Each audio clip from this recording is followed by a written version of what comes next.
a welcome to the NFL drive for the rookie out of UCLA. Now you're this deep, got to get that touchdown. Hand off to Eckler. He is hit in the hole, spins forward, and look at Eckler! All the way to the end zone. Touchdown, Chargers! And this is a big kick from Scott. Fair catch signaled for, and it's on the ground. Ball is on the ground. Ball is on the ground waiting for a signal as they pull bodies off. It's Charger football. Two Broncos collided. Washington signaled for the fair catch. His own man ran into him. All right, here we go from the left hash. 29-yarder for the win. Dustin Hopkins. Snap, hold, kick is up, and it is good. Chargers win. MVP, Dustin Hopkins. This is The Playbook with Fensty and Ronis, presented by FantasyAlarm.com and sponsored by Jock Market. Make real money every second of the game. The Playbook is live on the Bettor Sports Network. What a day to be alive here with the start of the 2022-2023 NBA season. Knee-deep into football, hockey, and even baseball playoffs as well. And we're going to cover it all here on Bettor Sports Network. We're powered by FantasyAlarm.com. Roman, what's going on? Another bad game, but worst part of it that you heard that muffed punt that the Chargers recovered on that play. I lost my matchup by 1.1 points. Wow. You're still in stat correction territory. Yeah, but I mean, who knows? I hope, but it was a 14-team league, and I had the most points out of any other team except my opponent. So they had the Chargers defense and Josh Palmer. I had the Broncos defense. I had a 16-point lead going in. And, of course, this was the week that Josh Palmer, 9 catches for 57 yards. As predictably, Mike Williams was shut down by Surtain. That's why I said, you were talking about his yards. I said, if you're playing it, you go under.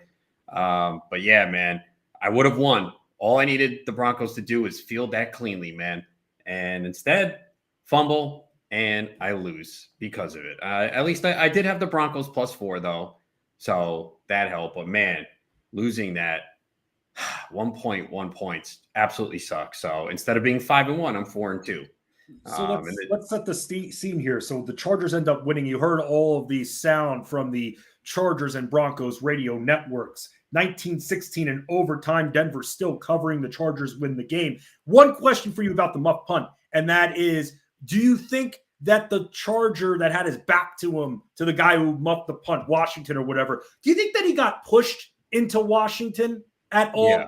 Yeah. So shouldn't that have been some kind of penalty because it was his own guy that ran into him via the force of the opposition? What do you think about that? I think he was not he botched that punt bad anyway. I don't think he was catching it. Right. By the way, what's going on right now in the MLB, the Yankees homers for Giancarlo Stanton, a 3-run shot. Aaron Judge solo shot 4-0. However, we might have an injury situation as I'm watching, as I'm sure a lot of you are right now with the Yanks up 4-0. Been a little collision going on, and someone's down. It looks like their ankle or knee might have buckled there, Roan. I saw Cabrera and Aaron Hicks. They collided. So it looks like Cabrera is staying in the game. They're talking to him, and he's limping back. So it looks like for now, at least. Or is I keep wanting to call him Orlando Cabrera. Remember Orlando Cabrera? Yes, I do. He was like my go-to fantasy shortstop for a few years there back in the 2000s. But the Yankees getting to Aaron Savali only lasted about 26 pitches, and that is it, Roan. So far, our producers, the resource, AB, Adam Bernard, and the People's Board Op, Jared Moore, very happy with the situation right now with the Yanks up 4-0. We have that exciting NLCS starting later tonight, 8 p.m. Eastern Road. Padres, Phillies gear up. Thank God we have basketball starting tonight. I do think the Padres Phillies could be a good series. I mean, I'm disappointed that we have a 5-6, but both teams are playing well. So I think it'll be a good series. So I actually am looking forward to it. More than the basketball games tonight? playoff baseball, man. I That's mean, true. I guess it's skewed because of that. I'm yeah. pumped. I am pumped. By the way, Jalen thinks that the Padres are going to win in 7 here. What do you think, Rome? What do you think? The Padres' magical run, their pitching has been excellent. I think they win in 6. Wow. So just like that, man, the Padres, who even going back to that series against the Mets, wasn't a good situation. And then for them to beat the Dodgers like they did after that, dude, just incredible with what we're seeing from San Diego. Yeah, it looks like Aaron Hicks can't continue. He's coming out. He's limping. So he'll be coming out. But yeah, I mean, San Diego, look, they have good starting pitching. We kind of knew that with Darvish. He's been great this year. Musgrove was up and down, but finished the season really strong. Blake Snell has been inconsistent, but his second half has been really good. And the key for him is just to find the strike zone and not pile up the pitches with walks. And the bullpen has been unbelievable. Hader figured things out over the last month and a half. When he first got to the Padres, he was really struggling, but he's lights out again. Suarez out of the bullpen. Martinez, Garcia, they're just pitching great right now. The Phillies will have David Robertson on the roster. He's dealing with a calf injury, though. You know, how effective can he be? They've kind of used Zach Eflin as a closer. That's a role he's not accustomed to. Also, you know, I have concerns after Wheeler and Nola for their starting pitching. So I like San Diego to win this series, and they also have the home field as well. Now let us know what your thoughts are regarding the NLCS or even this game going on between the Yankees and the Guardians, who think that the Yankees have this on lock right now. It's never over. Still a lot of baseball to play. We're in Cleveland's not coming back. They're not. You think the Yankees? They don't have the offense to do it, man. They just don't. You know? They got 2 on with 1 out right now, which is encouraging here. They mean start chipping away a bit, but they do have Rosario and then Ramirez up next, so they're going to need Ramirez to hit a home run to get back in this because they just don't have the power. I was surprised that they started Savali. I think everyone knew it was not going to work out well, and of course he doesn't even get out of the first inning. So you know what else didn't work out well? Switching back to football, the Super Boost, bro. Dude, I am so disgusted. I'm trying not to use language not appropriate. Dude, I saw a stat, 27 straight games. Herbert had at least 1 passing touchdown. He had 0 last night when they boosted. And now, you know what these scam artists are trying to do? What? You know what they're trying to do? What? Okay, let me find it because it was a tweet. I saw it before and I almost lost it. So it said, oh, the boost didn't work out last night, so we're going to give you one for tomorrow in the NBA. How about that? They're so nice. You know, trying to give us our money back, and it is Kevin Durant to get at least 20 points or more tomorrow. They're boosting that to plus 100. Not bad. Not bad. Right? Yeah. Okay, here's their tweet from 2 hours ago. Last night sucked. We know. So we are boosting Kevin Durant to have 20 points or more tomorrow night from minus 1,000 to plus 100 in an attempt to make it up to you. Interesting. So do I do it? I mean, dude, let's talk about this. They've already taken a lot of my money over the last 3 weeks. Let's discuss this a little bit here because we haven't seen anything at this point. But the big question is, will Zion be active or not? He's saying he's going to play. He's saying he's going to play. He's going to play. Yes, he should play. And you're going up against Zion. First game back after a while. I'm fine with it, man. I'm fine with going with the 20. You know that there are a few questions regarding the Brooklyn Nets. Number 1. He scores 19. I'm done. That's it. You're done. Yeah. No more super boost for you. I don't know, man. They're trying to talk me because we had this conversation on text yesterday, trying to talk me out of it. Durant's going to score 16 and I'll be more mad. Yeah, I think I should take a step back and not do it, right? Damn, dude. Nah, I want to do it. I want to get that, man. 20 points against the Pelicans. That's all he needs. Come on, dude. He can get there.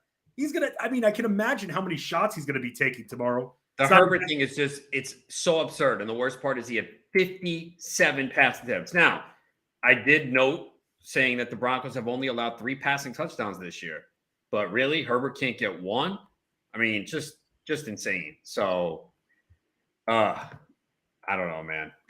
So the Super Bowl. Oh, yeah. This is a good point. The fact that Fensty wants to do it is all the more reason not to do it. That is an excellent point. Oh, good. So I'll be the only one winning money tomorrow, and you all will just be sitting there. Yeah, but I thought, can you get it on DraftKings Sportsbook? You can't. You're not in your state. You know what, dude? I might have to drive to Virginia to make this happen.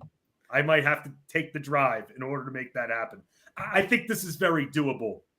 Ronis is looking Jose to Ramirez see, can the Guardians hit a grand slam? No. Damn it. Come on, Jose. We've worked together so long. Well, this is their shot. I can immediately tell how fast you turn your head. Something has happened. As soon as I knew that, I know back on the TV there. Well, this is their shot. If they don't do anything here, then they're not coming back. This is really Ramirez the game right now. Bases juiced here. Let's see if Cortez can get out of this here. We'll see. High fly ball. Well, could they get one out of it? Damn it. They'll get one. It does not. You needed a base hit here. It's your big guy. It's Ramirez. You needed an extra base hit. Sack fly's not good enough. Not good enough. I hear you. You know what, dude? One run better than none, though. You could slowly start chipping away.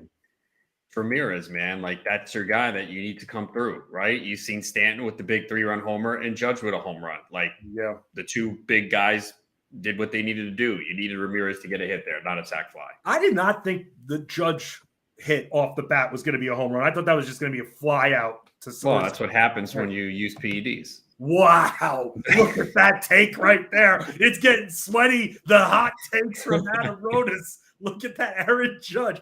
Oh, if something comes out regarding Aaron Judge, the state of baseball at this point, Yankee fans are used to it. They'll forgive it. But the state of baseball once again, or continues to be in a little bit of peril. Rule changes. Aaron Judge. Would you say that Aaron Judge is one of the, I guess, I don't want to say poster boys, but poster boys of the MLB these years? I mean, you've got Ohtani. You still have Mike Trout a little bit. But and those guys should be marketed more. Right. But so, I mean, Aaron Judge, he's that guy, right? Yeah, he's up there. Yeah, I wonder where especially what he did this year and got so much attention. Yeah, I wonder where he ranks in jersey sales. I wonder if people are kind of halting on buying Judge jerseys because he might not be a Yankee next year. As Ronas is shaking his head, so I can already tell that the Guardians did not score another run. So yeah, Oscar Gonzalez flew out to left. There, that's it. It's over. 4-1. Ball game over. Yankees win. Yankees win. Ronas the Yankees have their whole bullpen available. So that's cool, right? I don't need to hear that garbage. That's what makes bobbleheads cool now, man. Calls, broadcasts. Come on, you know I'm a broadcast nerd. You know how. Yeah, but I don't need to hear that awful call. John Sterling is like 84 and he's still doing it, man. You were tweeting what you want to be doing when you're 84 last night. Yeah. That got a lot of reaction. You talk about a lot of interaction from you, Roan. What you were saying, what you wanted to do. By the way, at Adam Ronas, go check out his tweets, though, because I'll say this, Roan, you're very public with where you want your future to be once you hit about, 75? Well, I mean, I don't, but I'm just saying if that does happen, I mean, right at this point, obviously, I don't have a wife to take care of me. That could change in 15 years. You never know. Like I said, planning to get married around 60. Wow. I'm still young, man. I still have a lot of years to enjoy. You'll get the early I don't want to be locked down at home with one person, man. I know you don't. Some of us are, but you know what? I feel for you guys. I really do. You've said that before, actually. But one day, Roan, maybe in the next 2 years, there'll be wedding bells. Yeah, I don't know about that. We'll have to wait and see. So Austin Eckler ended up catching 10 passes. Touchdown for Austin Eckler as well on the ground. You mentioned Palmer with the 9 receptions. Mike Williams only with 2. You had a combined 5 receptions for Jerry Jeudy and Courtland Sutton, which is great. And then, of course, what happens? Greg Dulcich. We're talking about Albert O and what's going on with this guy. Dulcich comes in, catches a couple of passes and a touchdown too. But maybe the most important, Russell Wilson once again hurt. And from what we're seeing today with this hamstring issue, might be missing some time because of this. He already said he's going to try and play through it, but I mean, it's enough with the excuses already, man. Just not performing. I didn't even realize. I think they had 13 passing yards in the second half and overtime. Like, how is that possible? I know the Chargers have really long drives, but that is just insane, man. So it's just this offense continues to be a mess. And I also tweeted out the stats of the defense, and the defense has to be frustrated at this point. They've allowed under 20 points in 5 of 6 games. They've allowed 3 passing touchdowns. The defense has done so much to win games, and here this team is sitting at 2-4, and its offense just a mess. I mean, Cortland Sutton 2 for 14 on 3 targets. It's just that's the one guy that I felt we can count on. I mean, and because this offense has such a low floor, there'll be down weeks for him, but I think you just got to play him every week. But my goodness, man, this is such a bad offense right now. And they're terrible to watch, but at least we don't have to watch them in prime time for another 2 weeks because we get them in London against Jacksonville. Hey, you don't have to wake up early for that if you don't want to, right? Yeah, I'm up. Don't worry. It's not like we don't have work or anything to do on Sundays, right? Exactly. So that's the next time we get to see them. But yeah, this team is just an absolute mess. It just doesn't change. It's the same garbage. I mean, they came out, passed the ball well early on, and then it fell apart. Yeah, by the way, another collision in the outfield, this time from the Guardians side, but ended up making the catch there, and everyone seems okay, but saw that very quickly. Melvin Gordon, very weird with Melvin Gordon.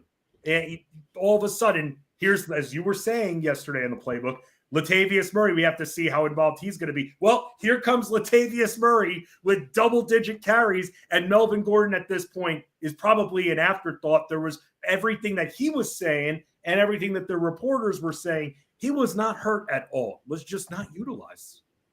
Yeah, I told you don't take the overs on him. I had a feeling something strange was going to happen. I didn't expect it to be like this, but I knew not to take the overs with Murray in there. How are they going to use him? Would it be Boone? And clearly they went with Latavius, and I saw there was a really good interview that he had with a reporter, and Gordon basically was like, yeah, I don't know what happened. I'm fine. They didn't tell me anything. I would have liked to help my teammates. So clearly he's not happy. They didn't tell him anything. They kind of just pulled him early on. So, I mean, this team is just an absolute mess right now. And I think people will be like, all right, we got to play Murray next week, but what if they switch it up again? So it's a tricky situation. The bad part, though, is you're probably going to wind up starting someone from this backfield this week with 4 of the top teams on bye.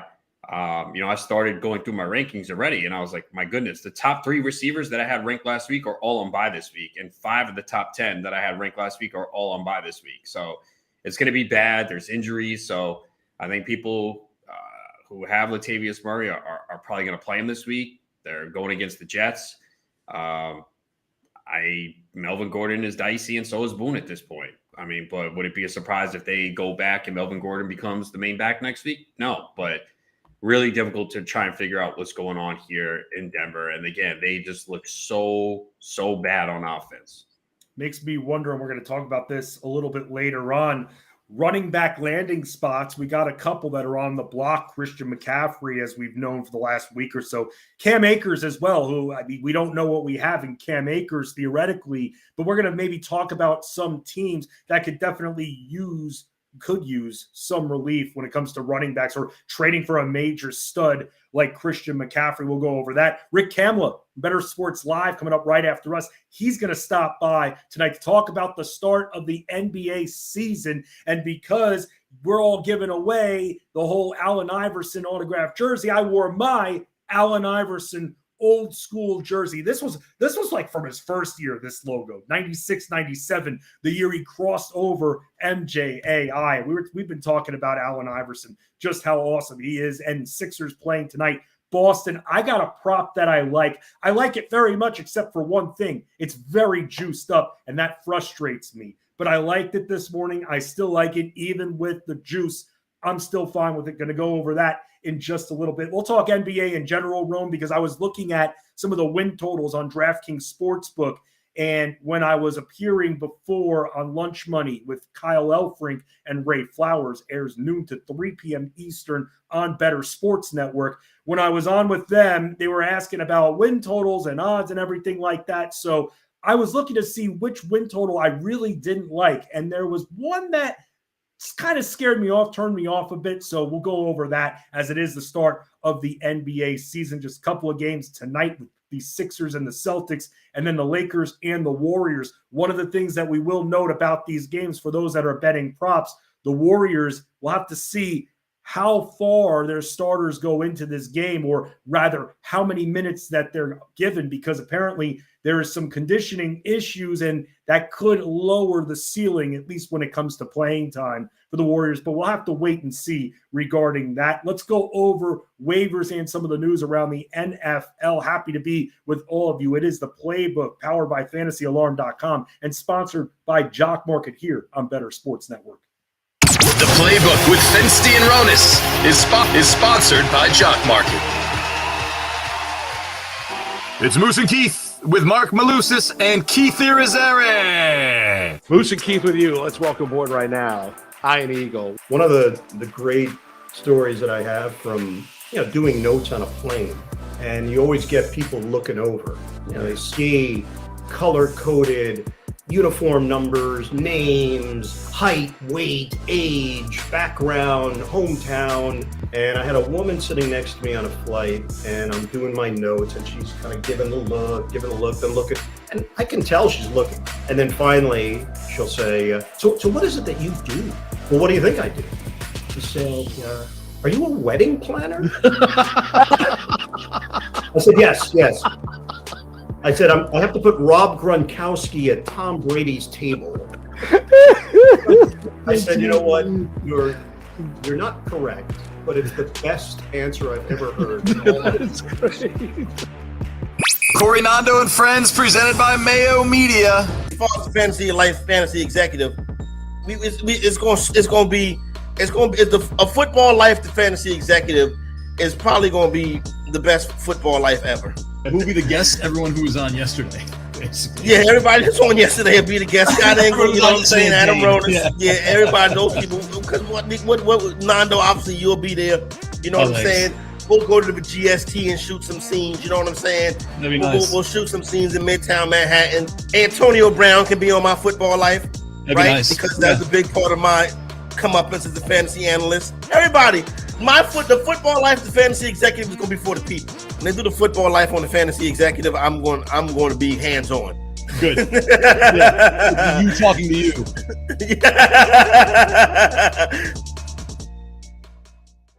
Lunch Money with Kyle and Ray, presented by FantasyGuru.com. Cheetos or Doritos? I truly love both. Cool Ranch Doritos. Wow. I grew up on Cheetos. I was a big Chester Cheetah guy. Oh, nice. But Ray, as I have aged into adulthood, I've moved away from the fun that is the Cheeto, and I've gone to the, more cosmopolitan Cool Ranch Dorito chip. So I'm probably a Cool Ranch guy. How about you? I would go Doritos. I don't like Cool Ranch. The traditional, original, regular, whatever it is really good. But my favorite's actually the sweet chili, the purple bag. Oh, it's delicious. It's fantastic. Yeah. The one that sucks, and I think we can all agree on this one, taco. Yeah. I know a lot of things, and I'm perfect at a lot of things. My Dorito trivia is a little shaky. Okay. A little shaky. But I think taco is the first flavor.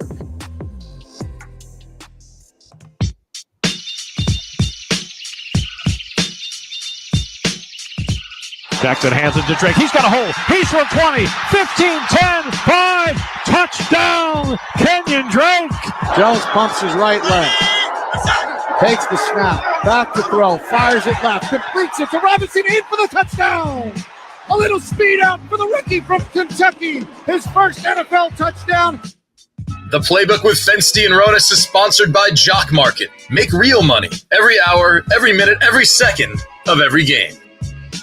Kenyon Drake, Wandale Robinson, two players that could be on your fantasy football waiver wires. We welcome you back to the Playbook, powered by FantasyAlarm.com, which is where you can find all of our work, not only for football, but baseball, basketball as well. Ron and I both doing rankings. I got the weekly NBA player rankings up on the site right now. Ron has his fantasy football weekly rankings that he's starting to compile, put together. Ron, when is that going out? Is that going out tonight or tomorrow?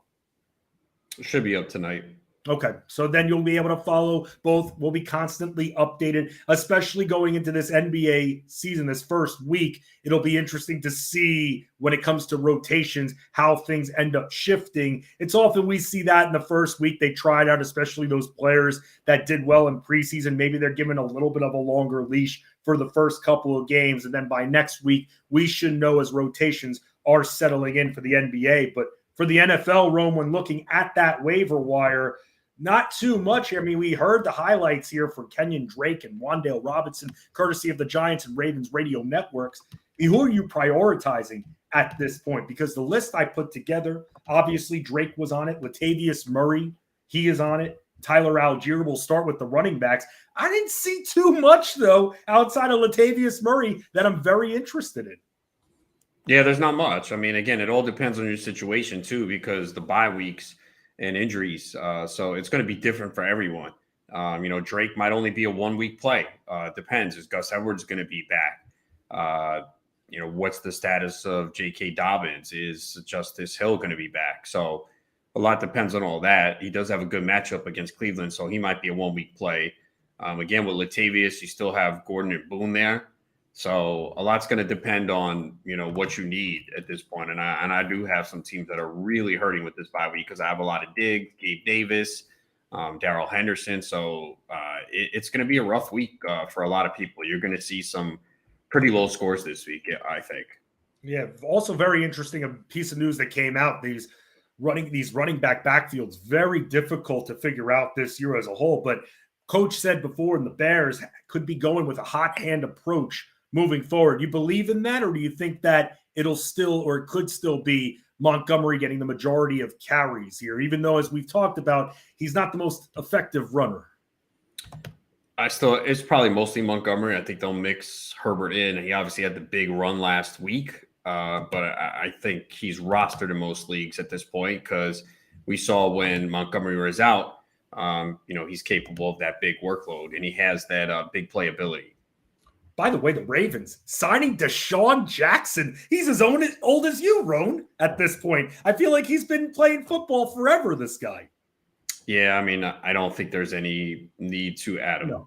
No, I just found that funny. Maybe one of the most memorable plays in football of the last 10 years or so.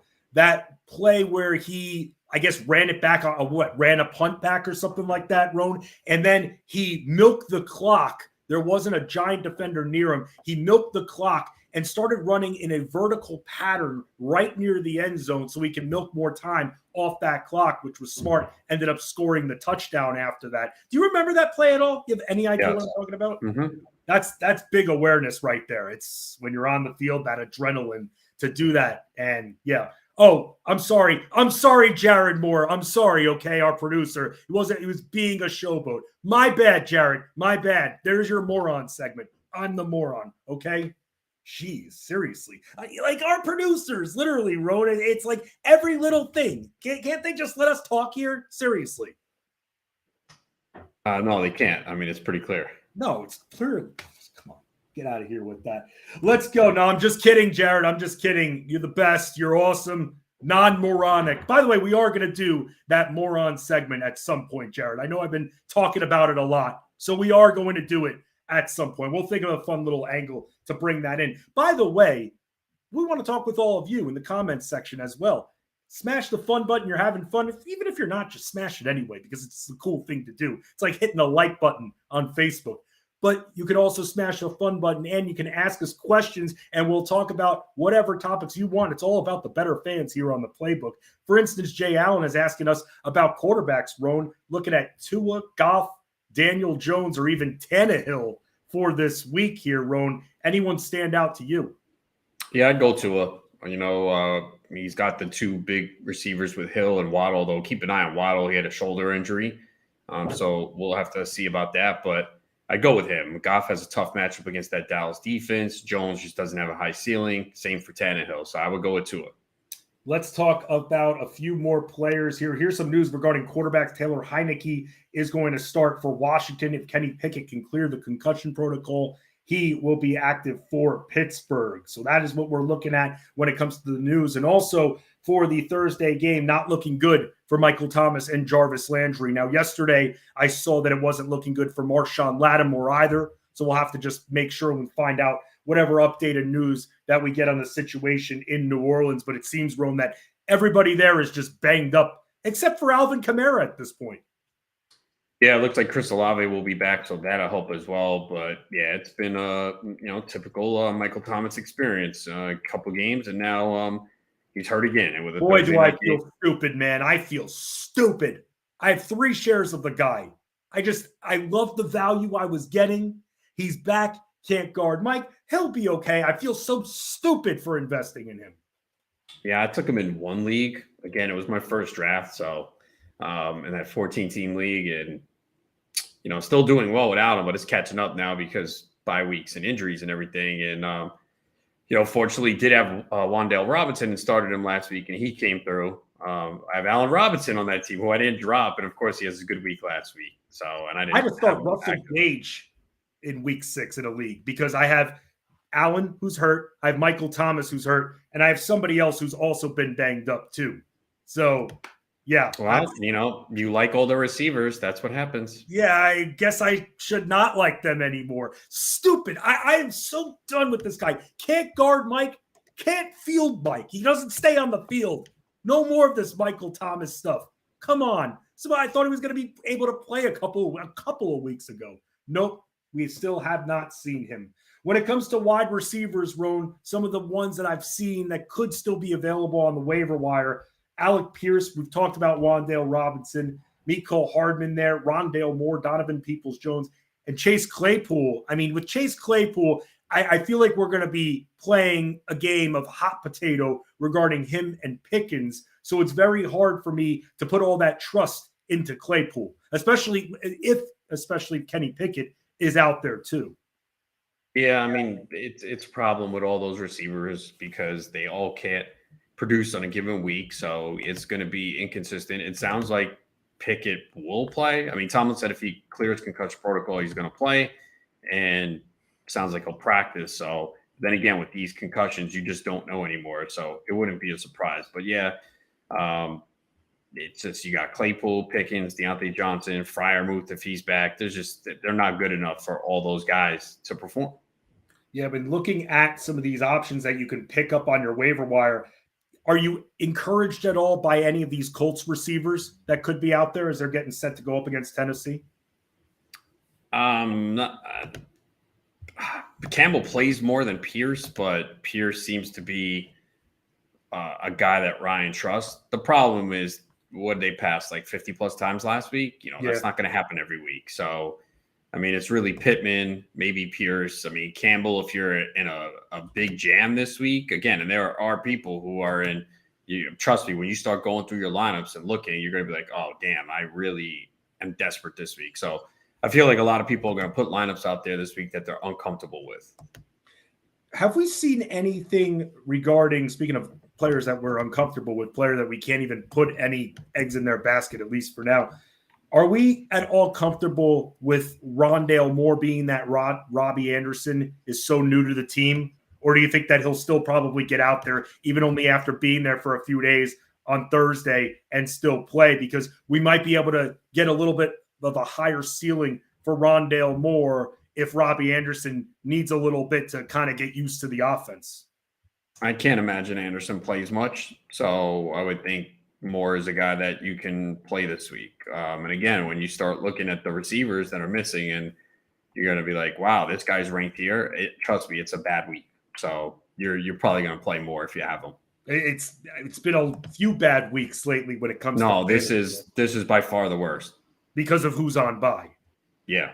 Yeah. It's again the Bills, the Rams on bye, just yikes, the Eagles. I mean, you got Diggs, Justin Jefferson are out, and Diggs, Jefferson, and Cooper Kupp.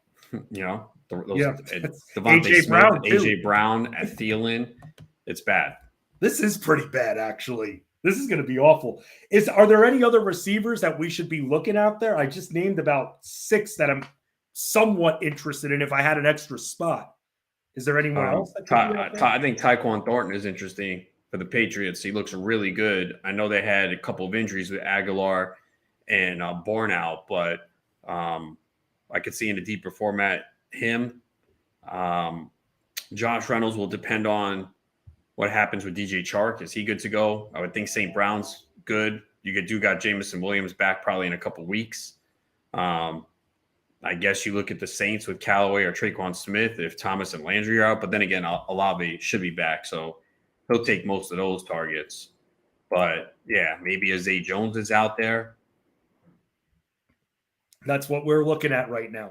Zay Jones there had about 5 receptions last week. Tight end position, besides Dulcich, Tunyon, Engram, Hunter Henry, Bellinger, outside, that's really all that I saw that's available that stood out even at all in week 6. What do you think? Any of those guys stick out to you in this dreadful tight end position that we're dealing with?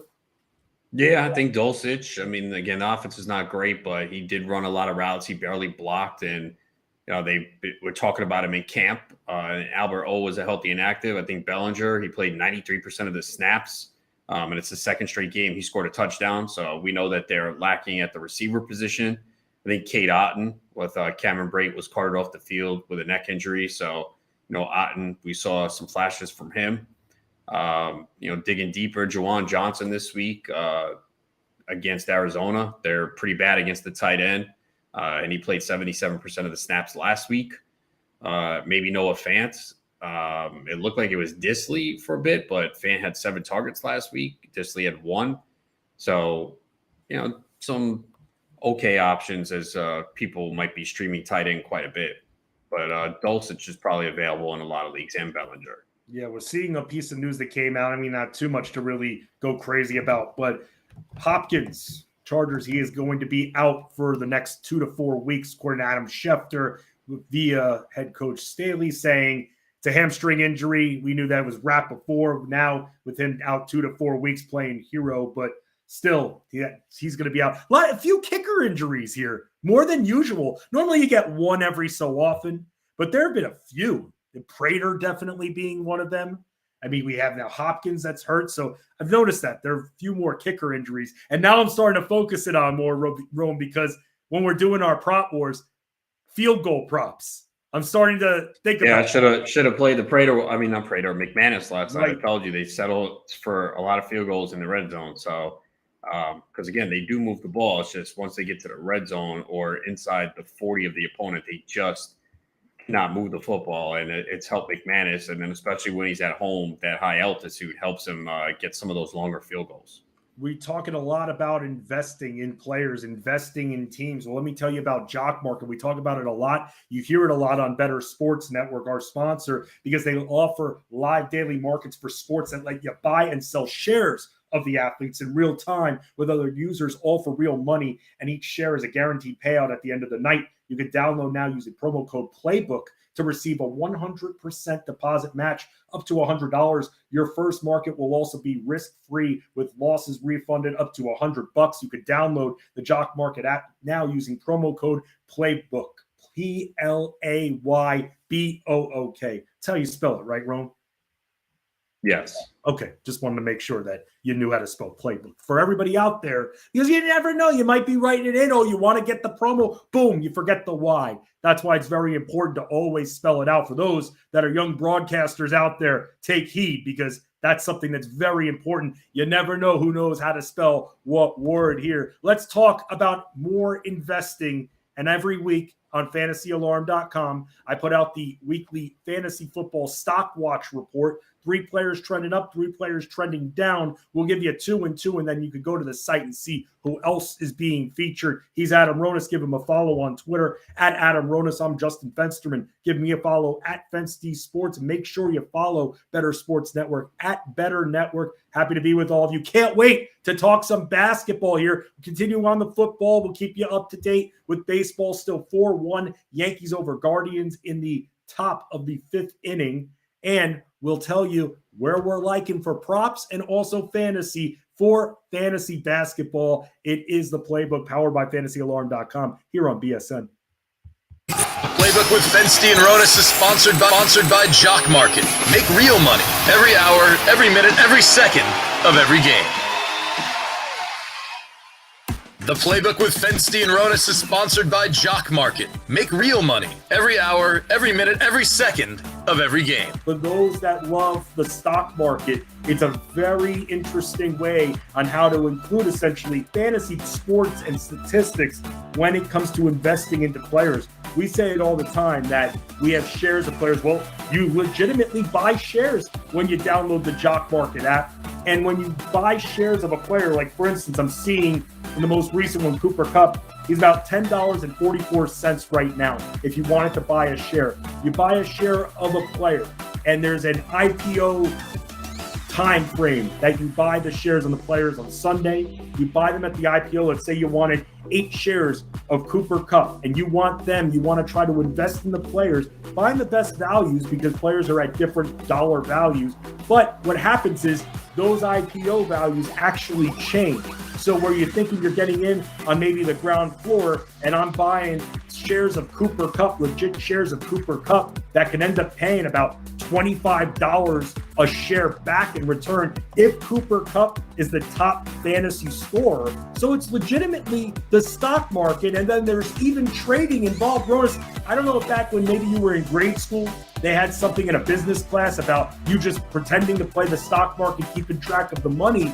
But this kind of reminds me of that because instead of fantasy shares, you're actually buying stock market shares against other users on the Jock Market app. Yeah, definitely interesting and something that, you need to be sharp about and trying to find that value, but that other people are probably going to see the same thing you are. The price is going to go up. So that's the key here is getting it at the right price. Let's take Justin Jefferson, for instance. You're not building a GPP lineup here. You're investing in the player. There's no lineups here.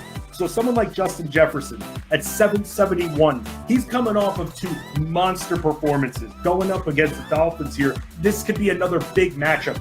That price, 771, I don't think is going to stay that way. So you can buy the shares. You can buy 5 or 6 shares at $7.71. But then you better be ready to get a notification that someone just upped the value on Justin Jefferson, and you have to decide whether or not you're reinvesting. So that is Jock Market. Download the Jock Market app to get involved. You love the stock market. I mean, who does at this point with how much it's been down in recent months? But you love playing the stock market. You love sports and football. Boom. This is how you do it. We'd like to thank Jock Market for sponsoring the Playbook with Fensty and Ronis.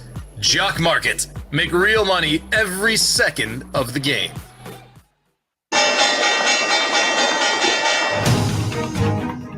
It's time for the Playbook Stock Watch. Whose stock is up? Stevenson in the backfield. Here comes Thornton motioning to the right. Give to Stevenson. Runs up the middle. And he dives across the goal line. Touchdown, Patriots. And whose stock is down? Rodgers in the shotgun. Watkins to his right. They get motion. Aaron Jones to the right side. Flipping to Jones around the right end. Gets a block to Dillon. To the end zone. Yes. Touchdown. Aaron Jones. Better Sports Network is sponsored by Jock Market. Time to talk a little stock watch. You can go to fantasyalarm.com and get more details on that, but we'll give you a couple of players that I ended up putting in the stock watch for this week, Roan. And we talked about at least one of these 2 Green Bay Packers yesterday on the show. And stock up, actually, so I picked 2 from the Packers. I put Allen Lazard as a stock up player. The 8+ targets he's been getting now over the last couple of matchups, it's starting to separate him a little bit. I know that Dubs is still on his tear. They're getting, if you look at the target share, it still looks pretty evened out, but at least with what we're seeing from Lazard, all the success that he's had now, scored in 4 of 5 matchups for him. I mean, what do you think about Allen Lazard? Are you a little bit more encouraged? Good matchup going up against the Commanders here. And this guy, like I said, 8+ targets in the last 3 weeks. Yeah, I mean, he's the go-to guy for Aaron Rodgers, and they're talking about they need to figure things out. That could be maybe relying on Lazard a little bit more because he is the guy that has the most experience with Rodgers. So the touchdowns have been there. Not tremendous volume at times, but, at least 8 targets now in 3 straight games. It's just surprising that his catch rate has been 50% or lower in the last 2 games, but scored in 4 out of 5 games, so that's a good sign. And we've seen last year he was able to score touchdowns as well. So Yeah, he's definitely the receiver you feel most confident on in Green Bay right now.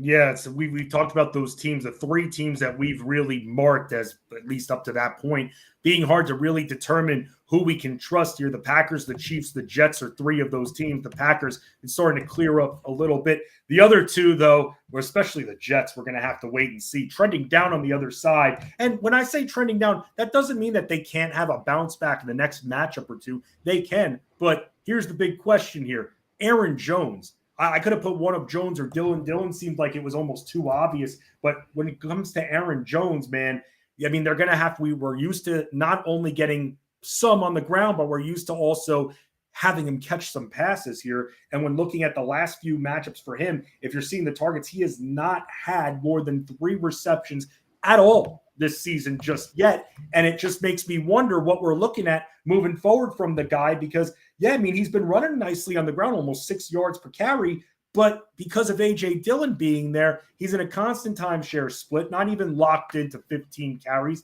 has exceeded 15 once in his last 4 matchups here. I mean, what do you think of the prospects with Aaron Jones? Because when it comes to the running part of this against Washington, a little bit more staunch against the run than they are against the pass. I think you just need to stick with Aaron Jones, and you hope that Green Bay gets smart and figures it out and gives him the ball more. The reason why Jones is not where he needs to be is touchdowns. He has 1 rushing, 1 receiving. And if you go back and look at his stats throughout his career, he's relied upon touchdowns to carry a lot of his fantasy value because he's not a big volume play guy. So that's what you need from him. Last year he had 4 rushing, 6 receiving. Year before he had 9 rushing, 2 receiving. So we're used to him getting double-digit touchdowns, and right now he's not on that pace with only 2 total. So I have to think at some point that Green Bay goes back and simplifies things and, starts to give Jones more carries and get him more involved in the passing game where he can be a force. So I think you just have to ride it out with Aaron Jones if you have him and hope that, he starts to get in the end zone a little bit more. Here has been his receiving numbers this season: 3 for 27, 3 for 38 in a score that the Roan man just mentioned, 3 for 11, 3 for 5, 2 for 17, and 3 for 25, man. He's not even helping on the yardage front, dude. Scored just the 1 week, and that's it. And it's just unfortunate with this situation. You're right. I mean, we're so used to, we know this. Why won't they throw to this guy more? Give him 7-8 targets. I don't understand. It makes no sense because, Rodgers said it after week 1. He's like, we need to get Jones the ball more, which is why I was all over his total yards prop that week. And they did. He had 18 touches. He had 132 rushing yards and 38 receiving. And that's when both of his touchdowns came in that game. And then I get it. The next week you went against Tampa. Okay, 12 for 36. But why didn't you use him more in the passing game? 3 for 11. Then he has a good game against New England with 16 for 110.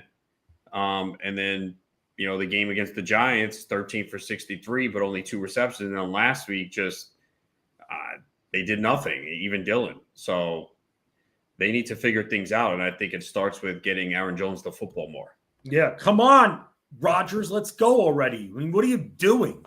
Seriously. You pass the salt a little bit to this guy. You've only played with him for a handful of years at this point. So stupid. And Aaron Rodgers, in a lot of ways, he could be full of it as well. So anything he says, brush off the shoulders. Dameon Pierce, another player that I had trending up. But here's the interesting thing about Pierce. Big test coming up for him because the Raiders, they're not as easy to run on. But if they throw it to him a little bit, if Davis Mills can throw it to him a little bit, maybe he can have a little bit more success. But we're seeing the volume here. And I was a little bit concerned after week 1. Now, not so much. And with the state of fantasy and the low scoring, well, I'll take what I could get from this guy, Roan, considering some of the other crappy running backs I have on teams where I have Pierce. Yeah, no, I think he's in that RB2 conversation right now. He's looked really good. And after that week 1 where they didn't give him the ball much, started to worry because it was a lot of Burkhead. But he's been running the football extremely well. So he's just someone that you put in your lineup every week. A couple of other players that I had trending down. Clyde Edwards-Helaire. And this is a situation where if, look, he's not going to run, or if he's not going to get a lot of carries, let's just say, well, need him catching passes. But then you're seeing what we've seen here. And between Pacheco, McKinnon just being there in general scares me. Patrick Mahomes throwing, that scares me because it maybe leans off of CEH. How do you feel about CEH at this point? Being that a few weeks ago, I feel like I remember there was a report out that essentially suggested that Pacheco could get more involved as the season continues. I mean, they just kind of use all three backs right now. And with CEH, it's all dependent on touchdowns. So he's got 5 total touchdowns this year. Why his numbers look better. But, I mean, the last 2 weeks, just 9 carries. He had no receptions last week. So they mixed in McKinnon, Pacheco a little bit. So, yeah, it's not good. They clearly don't commit to him enough. And he's very dependent on scoring touchdowns. But he's going to be a little bit higher than some other running backs in the rankings each week just because of the Chiefs' offense. So when you compare him to some of the other running backs in that area, you got to go, well, he's on the Chiefs' offense, and there could be a week where he does get a touchdown or 2. He scored a touchdown in 3 of his 6 games. But still, the floor is extremely low because 1 game of double-digit carries and, after being – pretty consistently involved in the passing game, we saw no targets this past week. No, but meanwhile, McKinnon is even getting a couple. It's frustrating, man. The Chiefs, I mean, luckily I had that one keeper league where I have Travis Kelce, but I don't have Mahomes anywhere, and I've been striking out on everyone, man. If I put one in the lineup, of course, because I guess I'm cursed or something, doesn't come through, and then I'm sitting there scratching my head thinking, why did I want a share of this team? And yes, Patrick Mahomes said it before the season. But you know what, Ron? Miles Sanders said, don't draft me. And look at what Sanders has done.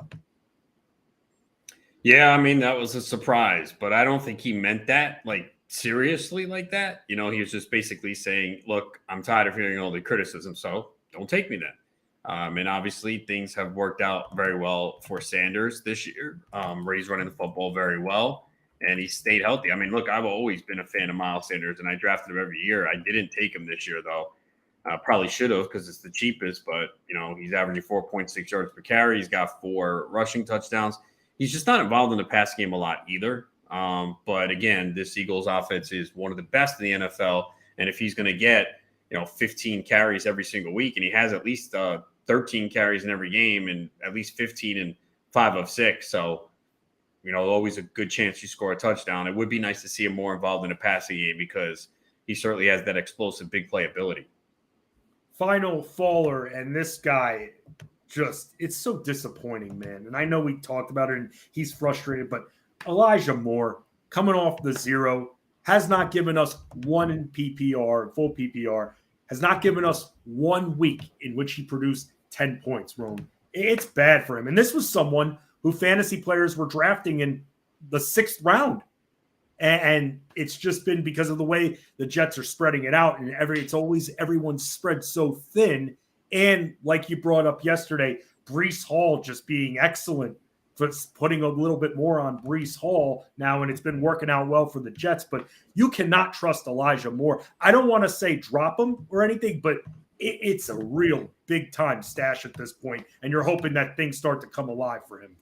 I mean, again, it's simple with the Jets. They have not been trailing as much with Wilson at quarterback. So if that's the case, they're just not going to let him throw. When Flacco was the quarterback, they were often down by double digits, and that's why you saw him put the ball in the air. They haven't had that with Wilson. They've been competitive in games or playing from ahead. And if that's the case, they're just not going to let him throw the football. So what you need for the Jets is you need them to play from behind. And it's not going to hurt a guy like Breece Hall because he's still going to get the football, but as far as their passing game, you need them to be trailing so Wilson can throw more. Otherwise, it's going to be a headache for any of these receivers on this team. So the schedule does get difficult. They're in Denver this week. Oh, but again, you bench everybody there. It's not Breece Hall. You bench the receivers though. There, come on. Denver's been very staunch. That scares me for a team like the Jets receivers. Yeah, and again, they've allowed only 3 passing touchdowns, but, let's see if Russell Wilson plays and all that. Then they go against the Patriots, the Bills, the Patriots again. So, at least against the Bills, you think they would be trailing for sure. So there could be some better games ahead, but right now it's really difficult to start Elijah Moore because the targets are not there. He voices frustration on social media and tried to temper it. And why do athletes do that, man? Why do athletes do that? I mean, think about it. What did he say that was so bad? Well, See, it depends what it is. Right. It depends what it is. Well, what did he? Well, I'm just saying when you're an athlete and okay, so then wait. So did you have a problem with Melvin Gordon's interview? I thought that he was fine. Okay, so what's the difference what Elijah Moore said? Well, I don't know the exact quote, but it's different when you're Melvin Gordon when you're saying the right things versus some of the other athletes when they complain on social media as they have. And I just don't know. I know it's social media, freedom of speech and all, but I just feel like you have to be careful because if let's say you do say something, then you could be isolating yourself from the entire team. I'm just saying. You don't think Elijah? so? You think Elijah Moore is isolating himself? No, I'm just saying athletes can do that. I'm just talking in general when athletes go to from Elijah Moore. So that means you. What was the quote? What was the quote? He basically said, "I'm gonna, I want to say something, but I can't. We're winning." I mean, look, everyone knows he should get the football more, right? I mean, certainly the fantasy industry. You said we're taking him in the 5th, 6th round. So right. I didn't see him say anything that was wrong. That's fine, then. He didn't say I need the football. I want the football. You know what I mean? He just said I'm not gonna say anything, but because I think it was in response to someone who said that he needed that Moore should get the football more, or something like that. But I didn't think he said anything bad. That's fine then. If you're not, I'm not gonna say. I mean, he didn't do what Robbie Anderson did. No, I know I know the Panthers were losing, so that's why it's different. If the Jets were losing, maybe you would see a different outcome, but. When you're 4-2 and winning games, I mean, people don't want to see you complain. No, because it's about the team. That's why. It's not about fantasy. And sometimes we get stuck because we're playing a lot of fantasy. You guys are playing a lot of fantasy. You're betting on individual player props. But at the end of the day, and by the way, this is why it was so tough for me when I was producing fantasy radio shows, to get these athletes on, dealing with these team PRs, nightmarish. They don't like fantasy. Well, I think it's changed. I think players are starting to embrace it a little bit more. They understand, especially baseball players who play fantasy football, but you're starting to see it. The negative is when people criticize them on social media and go at their timeline. That's where it's a problem. But I think it's starting to be embraced more. Even some of these athletes play. You think do you think the organizations, though, are embracing it as much as the players? Because I could still see the organization wanting to protect their players so that they're not in a situation where we have someone on and we go, what's going on with the team? And they happen to say something. I feel like they would want to be more protective. But they're not going to say anything revealing. Right. They're not. That's true.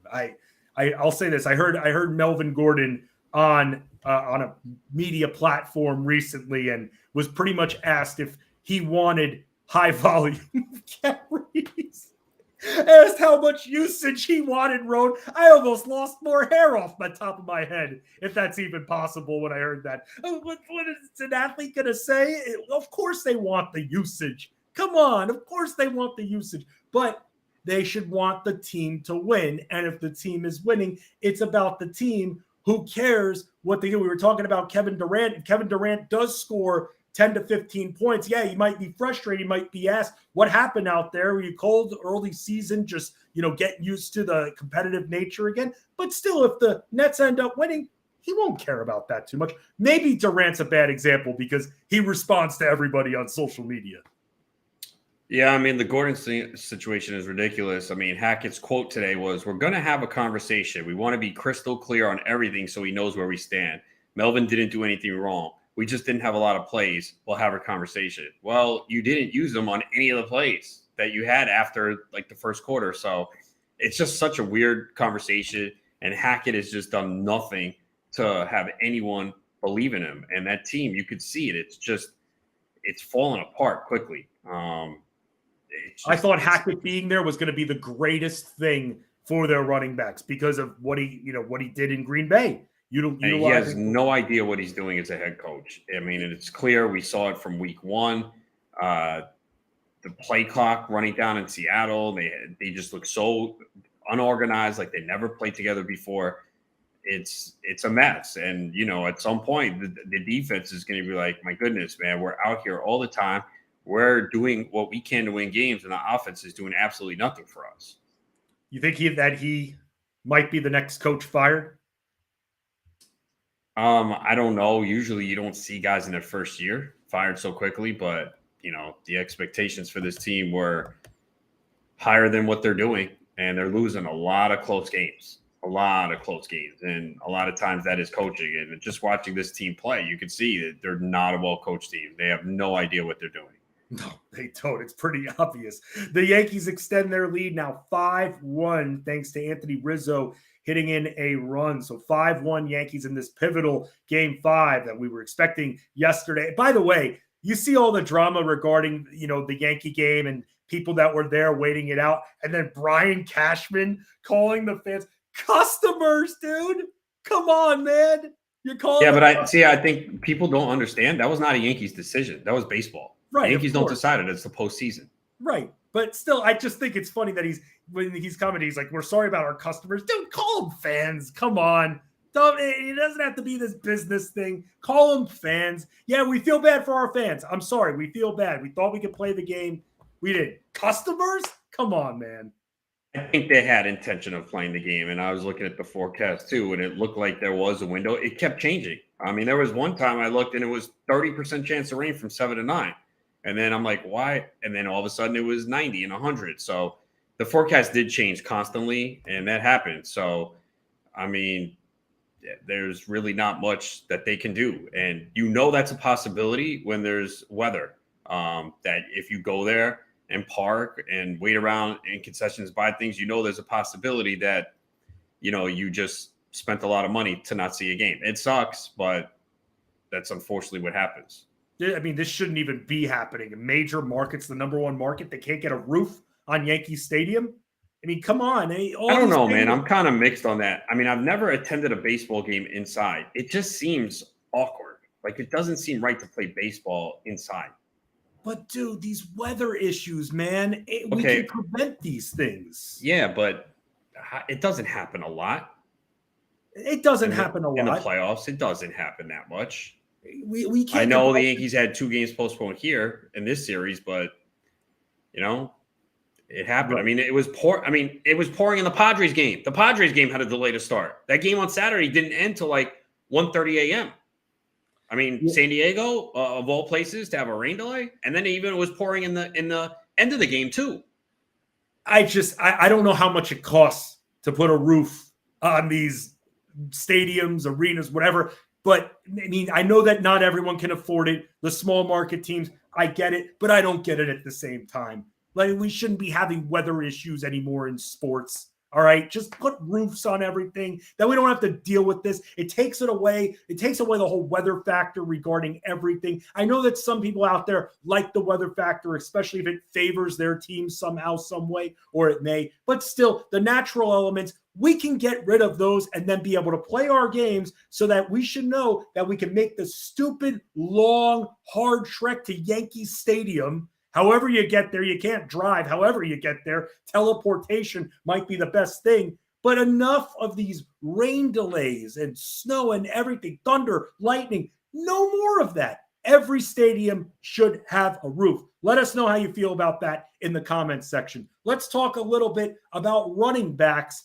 and let's talk about which teams could use a little bit of help. Couple of guys there on the market right now. The big theme of today's show, investing. And then we'll talk some NBA with Rick Kamla. Give him a follow on Twitter at Rick Kamla Sports. You can also hear him right after us on Bettor Sports Network for Bettor Sports Live, 7 to 10 p.m. Eastern. He's Ronis. I'm Fensty. This is the Playbook, powered by FantasyAlarm.com and sponsored by Jock Market. The Playbook with Fensty and Ronis, presented by FantasyAlarm.com. Weekdays at 5 p.m. Eastern, sponsored by Jock Market. Stay in the game. Bettor Sports Live with Lisa Ann and Rick Kamla. That's 7 p.m. Eastern, 4 Pacific. We've talked about this. You're not into that, to the dynasty thing. I I don't, dynasty is like a long-term relationship, and that just is really tough for me, Rick, I understand. It is such, and then when you say the two things that you say that probably scare me the most is a 14-team dynasty. Then I'm like, oh, this is a now complex relationship that requires a lot of my attention. Not And just, a dog that you don't like and all of that stuff, right? Lunch Money with Kyle and Ray. Weekdays at noon Eastern, presented by FantasyGuru.com. I wish they'd get rid of instant replay. I think it's damaging to the sport. I just don't like it. They will never get rid of instant replay on the broadcast. We demand it, and that's why. Remember, replay kind of rose out of the fact that people would sit at home and say, "Why can't they look at this? Why can't they see? I get to see the replay, and I know it's wrong. Why don't they get it?" So that said, okay, we'll have replay. Ray, we're never going to get rid of replay. No. Like you couldn't say, "Hey, the NFL will get rid of it, but we're not going to show it on broadcast."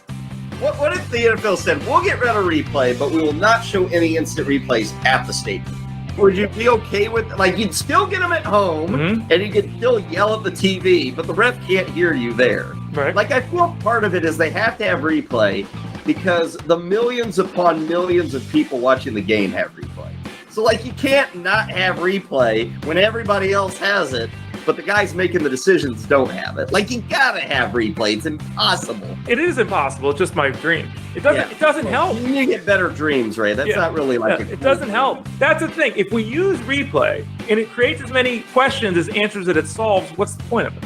Well, it's not going to change, Ray Flowers. You're going to be an old man still yelling at the replay cloud. Better Sports Network is betting, fantasy, collectibles. It's sports talk done better.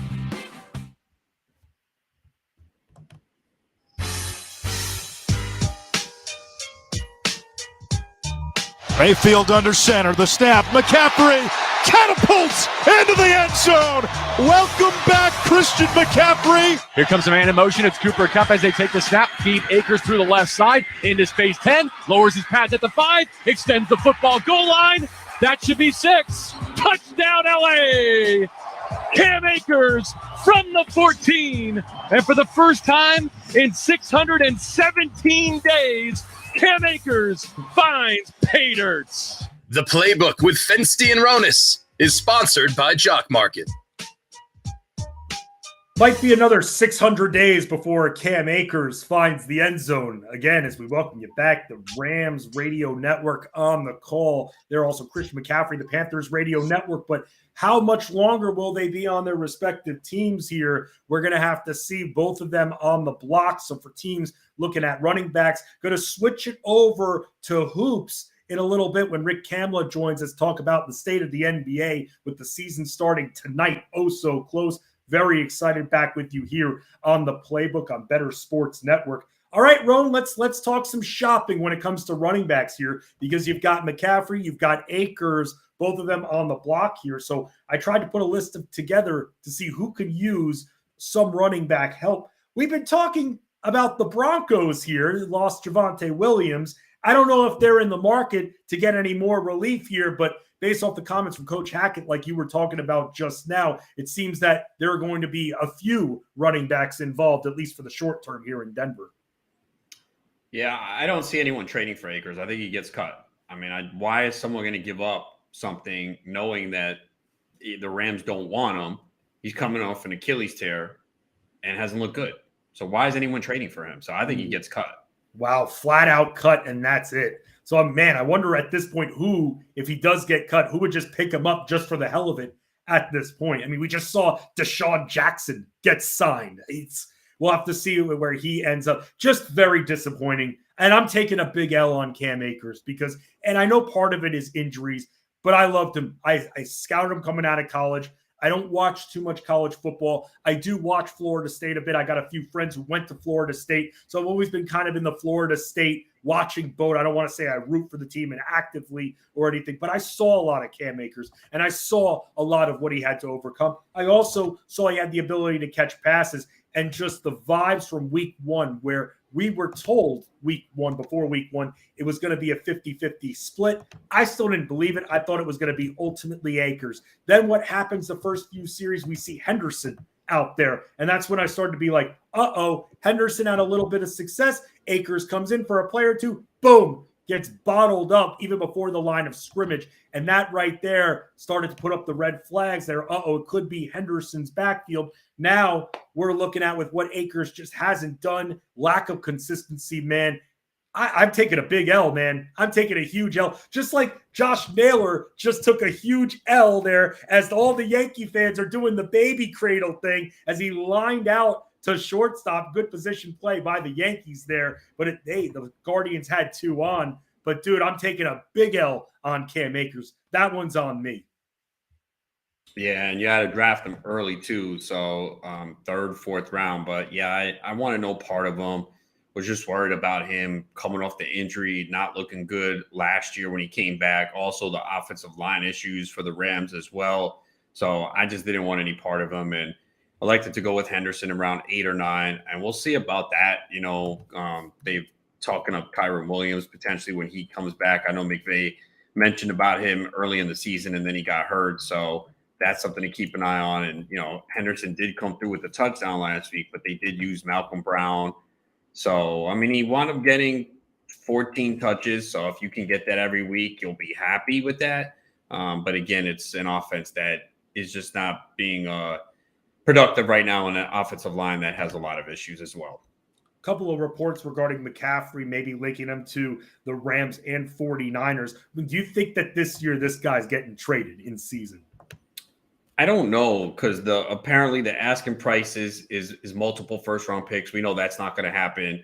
I mean, it'll be stunning if a team gives up a 1st-round pick for him. So I don't know. I know everyone's saying Buffalo, but that probably wouldn't be good though for his fantasy value. I think you what? I don't think so. You actually want him to stay in Carolina because no one else is getting the football there. It's all him. So that wouldn't be the case in Buffalo. They're not going to all of a sudden just go run heavy because they acquired McCaffrey. They're not going to do that. I don't know. Just to think about him being there, though. That studded cast of characters that you got in Buffalo. That contender. Yeah, I don't know. Maybe San Francisco is a possibility, but they do have Elijah Mitchell coming back. And I was going to ask, where are we at with him at this point? It should be pretty close. Yeah, it should be close, maybe in the next couple of weeks, but I haven't really heard any update yet. And Wilson had a bad fumble this past week, and they fell behind. Could be playing from behind again this week, going up against Kansas City. So this could be a pass-heavy week again. So maybe you get another big week out of Kittle and Ayuk and Debo. Other teams that I just wrote down that, could potentially use running back help. I don't think that they're going to end up making the deal, but I put out there too, the Falcons, the Ravens, and the Chiefs. Any of those teams you think try to take a bite at all, even an outside chance? We're just shooting the breeze here. Maybe the Ravens, potentially, with everything that's going on with them. Yeah. They warned us. If you invested in J.K. Dobbins, you were warned about all of this before the season. The warnings kept me off of J.K. Dobbins. Everyone was just so excited with what he said. I'm healthy, this and that. Oh, I can make it back for week 1 potentially. And everyone got all excited. Everyone was excited about the reports that we got that from some of the Ravens beat writers saying that they want to replicate how they ran their offense back 3 years ago or so, which was very much involvement of the running back. So everyone was still stoked about J.K. Dobbins despite coming off the injury. And what were we told all summer long? They are bringing him on slowly. They have multiple running backs. They expected to contend, so why not preserve J.K. Dobbins? And that's exactly what they're doing here. And yes, running into the situations at MetLife where Harbaugh was very vocal about how he does not like the turf there. What happened? Well, according to reports, J.K. Dobbins' knee tightened up, and they said, nah, brah, that's it. Kenyon Drake had the big week. And for those that have Dobbins, you should not be feeling safe when you have him, even moving forward. We have to see now if he's going to be having even minor setbacks. Well, that's going to be a major setback by the time we hit playoff clinching weeks in fantasy, and we don't know if this guy's locked into 10 carries. Yeah, again, I did not draft him, wanted to stay away. I knew he wasn't ready to start the season, and then it was longer than expected, and he has not looked good since he came back, and I don't know what people expected coming off a really bad knee injury. So I think there's definitely concern for him. It's now 2 weeks in a row he's been out-snapped by Kenyon Drake. So those are where we're looking at when it comes to running backs' potential destinations there. But the asking price, like you said, for a guy like Christian McCaffrey, it's going to be too steep. It's so weird how draft picks are valued differently in the different sports. Because think about it. If you have one of the best NBA players that's on the table, take Donovan Mitchell, one of the better NBA players that was on the table. Yeah, teams, what they wanted, the Jazz wanted multiple first-round picks. Okay, that's fine. It's 6. That's a little too much. But multiple first-round picks, okay, no problem. With the NFL, though, it's like someone gets traded for a 5th-round pick, and it's a huge deal. Wow, a 5th for this guy. It's just so interesting how draft capital is valued differently in the major sports. Yeah, but I mean, and running backs are just not valued highly in the NFL. I mean, you're seeing now they hardly get drafted in the first round anymore. So, and McCaffrey too, is a running back that has had an injury history and has not shown the ability to get on the field. So, why are you going to spend a lot of draft capital on a running back that is 26 years old that has had a hard time staying healthy? So, yeah, that's why. It's just you're never going to invest a lot. I want to talk about someone who it's been a few weeks for him, and I don't know how you feel because we kind of teased it yesterday, and then we kind of strayed away from it. But Lamar Jackson, a few weeks ago, I mean, it was him and Hurts, both of them dominating. Now with him over his last few matchups, he hasn't thrown more than 1 touchdown. He's actually thrown 4 picks in his last 3 games, and he's only thrown 3 touchdowns during that time. And then if you look at the yardage, under 200 in 2 of his last 3 matchups as well. So he's throwing picks. He's not hitting the 200-yard mark. He's not really hitting his receivers in the end zone. He's not rushing in scores. And he's fumbling as of this past week too, man. It's been definitely a bit of a fall from the first few weeks for this guy. Yeah, it'll be fine. I mean, I think he does miss Rashad Bateman. That's clearly an issue. Duvernay's not getting the job done. So, he's still running a lot. He's got at least 73 rushing yards in 4 of the last 5 games. So he's running, and I think the better production will come. They're just kind of going through a stretch right now where they're struggling. But I think the schedule lightens up a little bit. They have the Browns this week. So this should be a week that Lamar does put up big numbers. Oh, interesting. It does. It's the Browns, and then the Buccaneers, then the Saints. Then they have their bye, and then they have Carolina, Jacksonville, Denver. That's what they're looking at here. Again, they end with Cincinnati.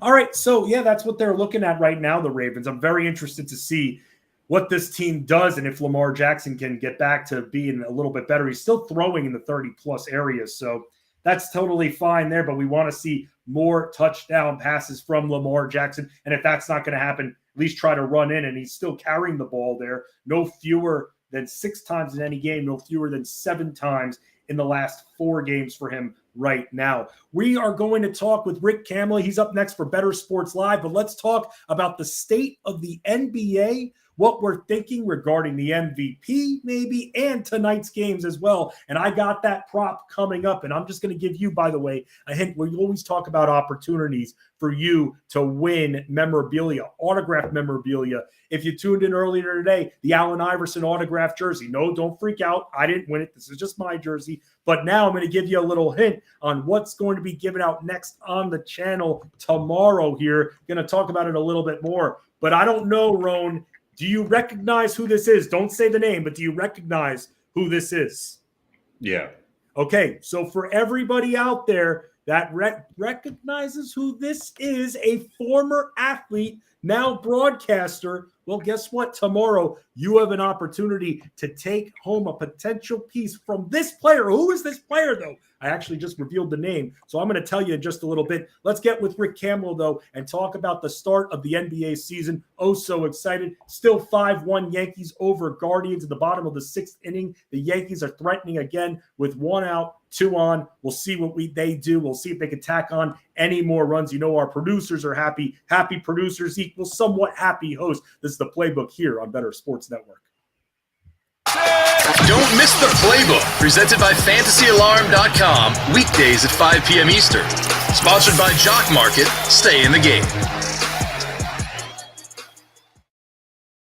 The Playbook with Fensty and Ronis is sponsored by Jock Market. Make real money every hour, every minute, every second of every game. For those that love the stock market, it's a very interesting way on how to include essentially fantasy sports and statistics when it comes to investing into players. We say it all the time that we have shares of players. Well, you legitimately buy shares when you download the Jock Market app. And when you buy shares of a player, like for instance, I'm seeing in the most recent one, Cooper Kupp, he's about $10.44 right now. If you wanted to buy a share, you buy a share of a player, and there's an IPO time frame that you buy the shares on the players on Sunday. You buy them at the IPO. Let's say you wanted 8 shares of Cooper Kupp, and you want to try to invest in the players, find the best values because players are at different dollar values. But what happens is those IPO values actually change. So where you're thinking you're getting in on maybe the ground floor, and I'm buying shares of Cooper Kupp, legit shares of Cooper Kupp, that can end up paying about $25 a share back in return if Cooper Kupp is the top fantasy scorer. So it's legitimately the stock market, and then there's even trading involved. Ronis, I don't know if back when maybe you were in grade school, they had something in a business class about you just pretending to play the stock market, keeping track of the money. But this kind of reminds me of that, because instead of fantasy shares, you're actually buying stock market shares against other users on the Jock Market app. Yeah, definitely interesting, and something that you need to be sharp about and trying to find that value. But you know that other people are probably going to see the same thing you are. The price is going to go up. So that's the key here, is getting it at the right price. Let's take Justin Jefferson, for instance. You're not building a GPP lineup here. You're investing in the player. There's no lineups here. So someone like Justin Jefferson at 771, he's coming off of 2 monster performances, going up against the Dolphins here. This could be another big matchup. That price, 771, I don't think is going to stay that way. So you can buy the shares. You can buy 5 or 6 shares at $7.71. But then you better be ready to get a notification that someone just upped the value on Justin Jefferson, and you have to decide whether or not you're reinvesting. So that is Jock Market. Download the Jock Market app to get involved. You love the stock market. I mean, who does at this point with how much it's been down in recent months? But you love playing the stock market. You love sports and football. Boom. This is how you do it. We'd like to thank Jock Market for sponsoring The Playbook with Fensty and Ronis. Jock Market. Make real money every second of the game. Jock Market. Stay in the game. Berton's actually pretty good defense on Seth Curry. And beat his Gafford went for it, and that time Joel was sure to slam it down, and now he wants to hear it all from the crowd at Capital One Arena. Giannis into the lane. Giannis spinning, fading shot up. Gone for Giannis at the buzzer. Bucks win it. 3-2 against Richardson, fading away. He did it again for the second straight year here in the American Airlines Center. Doncic, a three-pointer, this one at the horn. The Playbook with Fensty and Ronis, presented by FantasyAlarm.com. One of the best songs to ever be recorded, Round Ball Rock by John Tesh. And the reason is because we have one of the best guys on Bettor Sports Network here. Someone who's almost as cool as the Road Man, but up right after us, 7 to 10 p.m. Eastern, with a huge, huge day being that the NBA is starting. It's Rick Kamla. Give him a follow on Twitter at Rick Kamla Sports, and make sure you hang with Rick from 7 to 10 p.m. Eastern tonight. What's up, Rick? What jersey you got on? Happy opening night, fellas. I'm not even trying to be like old Jersey guy here. I'm prepping for the show, and I'm just in comment. I'm gonna put I'll put something else on for the show here, but it's Kevin Love Timberwolves. We're going back a little bit here. It's a great beach shirt, right? You go to the beach, you're going on a walk or whatever. You bring a jersey out there because I'm divorced from the Timberwolves, fellas. So there used to be Fanboy. When I bought this was Fanboy. There's no more Fanboy here. I'm sorry, but I've divorced myself from the Timberwolves and the Vikings. They can't torture me anymore. But happy opening night. Definitely. And one of the teams playing tonight, Boston, for a while they were favored to win the NBA championship, and obviously going through the turmoil with their coach. How do you think this will affect Boston? Do you think maybe early on it could be a struggle with an inexperienced coach, or do you think eventually the talent wins out and they're going to still be one of the top teams in the East at the end of the season? I think it's a great question, Adam. And I have caught it's the Udoka thing. It's also the Robert Williams injury, which obviously we got more bad news on him today. It would not surprise me if he did not play at all this season. Like, I think he will play this season, but it would not surprise me. It's a re-injury. It's a knee. He's young. They're invested in him. He's a difference-making player. They're not going to take any chances this time. The Gallo injury, the fact they haven't gone to get Carmelo, they haven't gone to get Whiteside. Two moves that I believe they should be making or should have already made. To think that Vonleh and Cornette and stop it. Like, really? Blake Griffin's great at taking charges right now.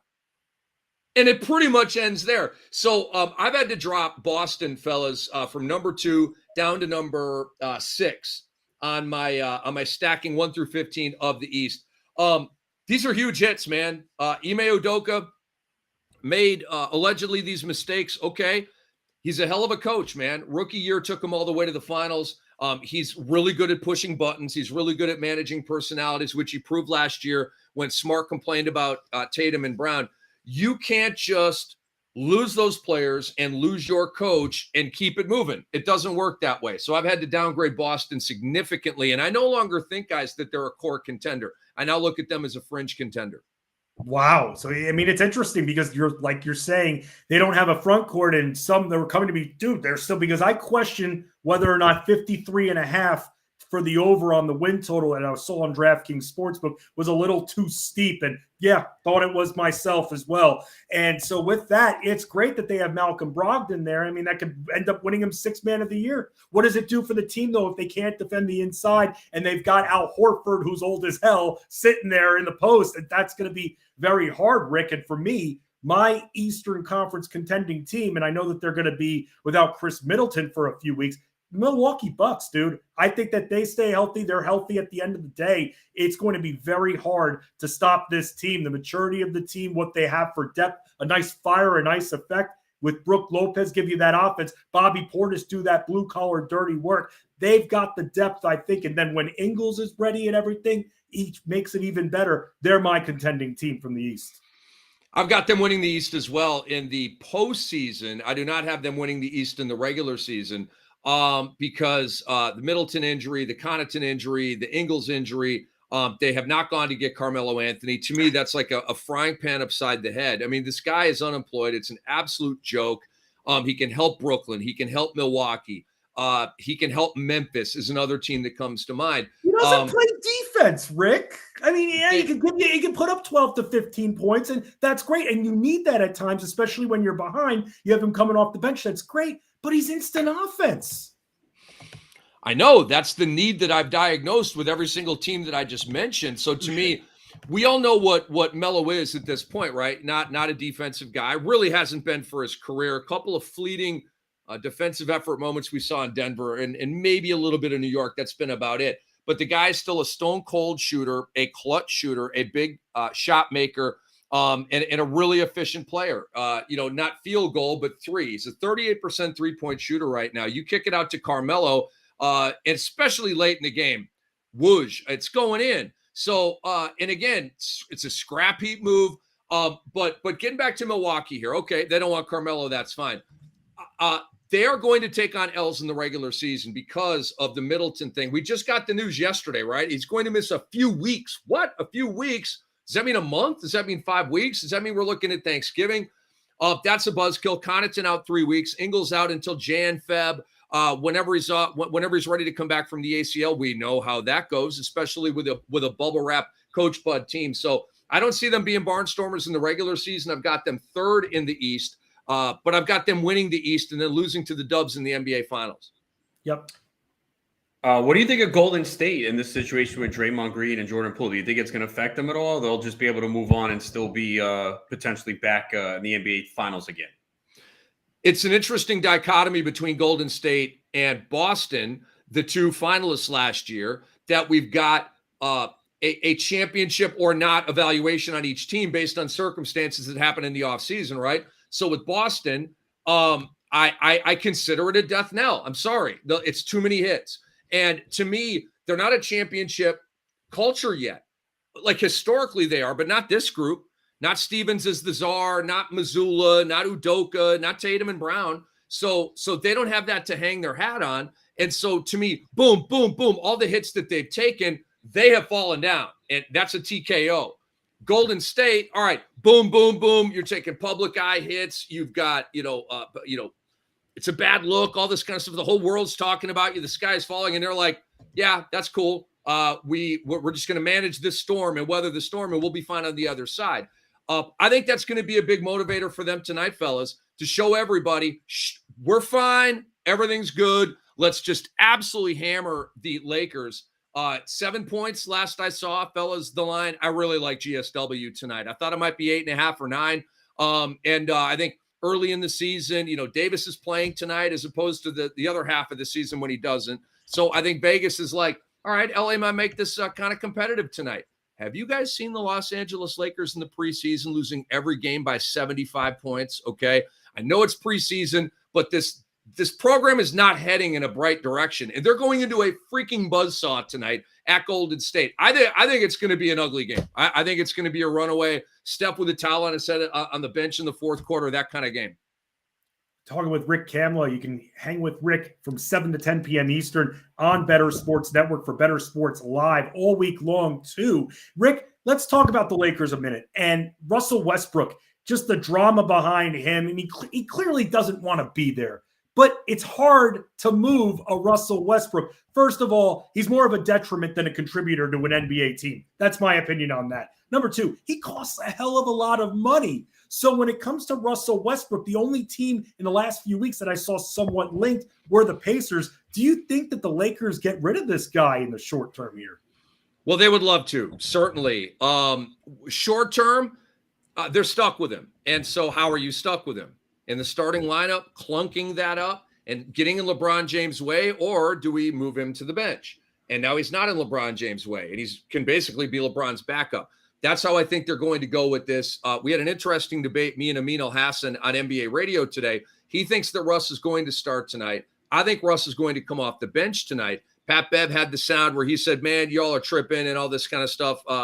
Russ is going to start. I need him to start with me in the most Pat Bev way ever. I love it. It's always about him, right?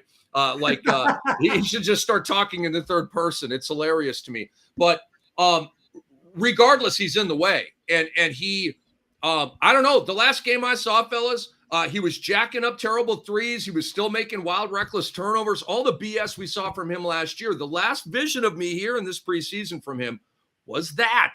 And so I have no reason to anticipate that anything's going to be different. When he's got a left wing three, a top key three, a right wing three, he's going to hoist it. And it's going to be a massive brick that causes players to not go for the rebound but cover their head. He doesn't understand get in the corner and stay there because that's the only thing you can do in a half-court type of scenario. So it's a mess. They would love to trade him, but I don't think they're going to, guys, because the picks that they have, they don't want to trade those picks unless they're getting an absolute difference maker. Boom, shoot up to the top of the league. That offer is not out there for them. The Nets aren't moving Kyrie Irving. The Warriors aren't going to move Draymond Green. I wouldn't even look at Draymond Green going to the Lakers as a savior move anyway. I mean, I would like it, but not like, oh, God, here comes LA. They got Draymond in his triple single. So basically the Lakers are screwed. They're screwed. Before we even start 1 of 82, they're screwed. They're not making the playoffs. They're probably not even going to be that fun to watch. And so I don't have a lot of good stuff to say about this team right now. Who has the best chance to beat Golden State in the Western Conference?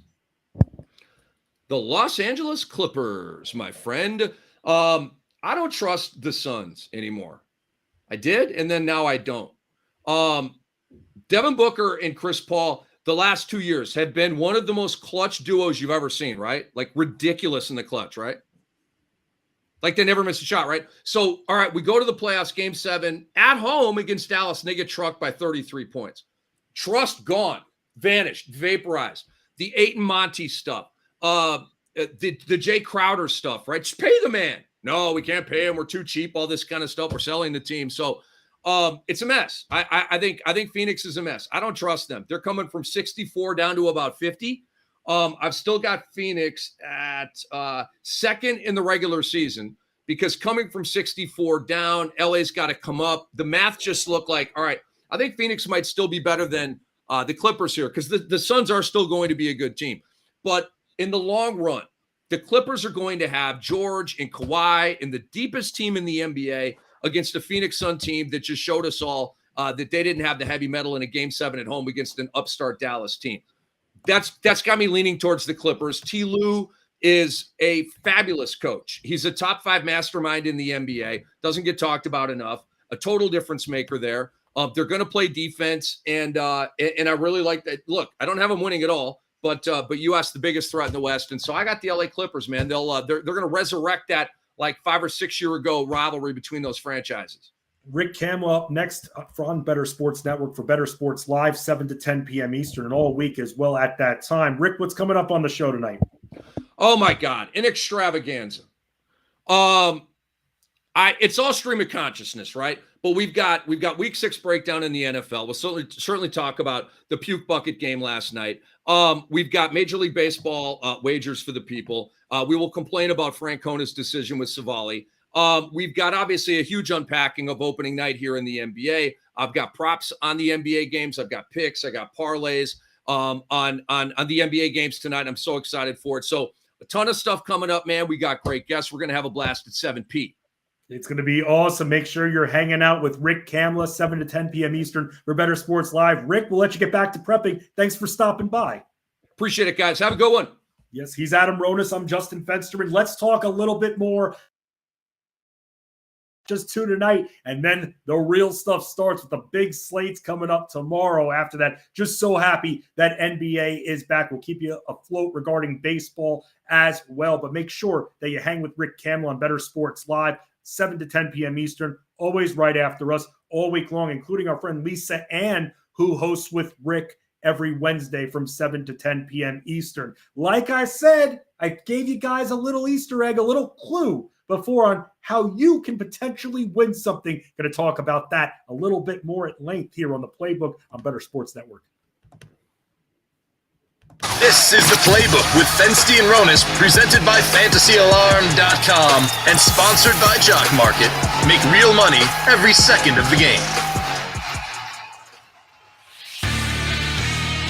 Bettor Sports Live with Rick Kamla. That's 7 p.m. Eastern, 4 Pacific on Bettor Sports Network. Andy Reid is the best current coach in the NFL. He's better than Belichick. Belichick has lost his way.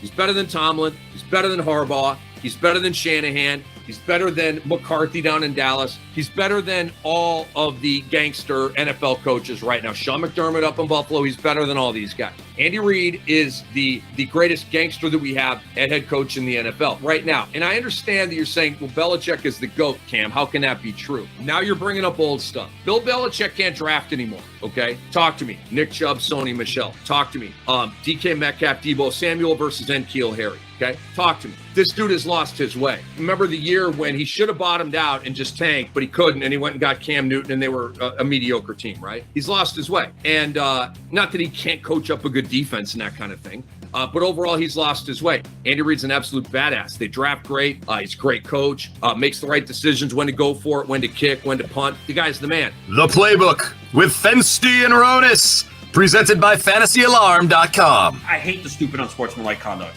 As long as you're not disrespectful to the opponent, you should be allowed to celebrate. How I used to say it, and to bring up, because now basketball's starting, I'm going to bring up personal. Oh, dude, it's even worse than basketball, isn't it? So Dikembe Mutombo, who used to get teed up in the 2000s, in the 90s, they didn't give a crap.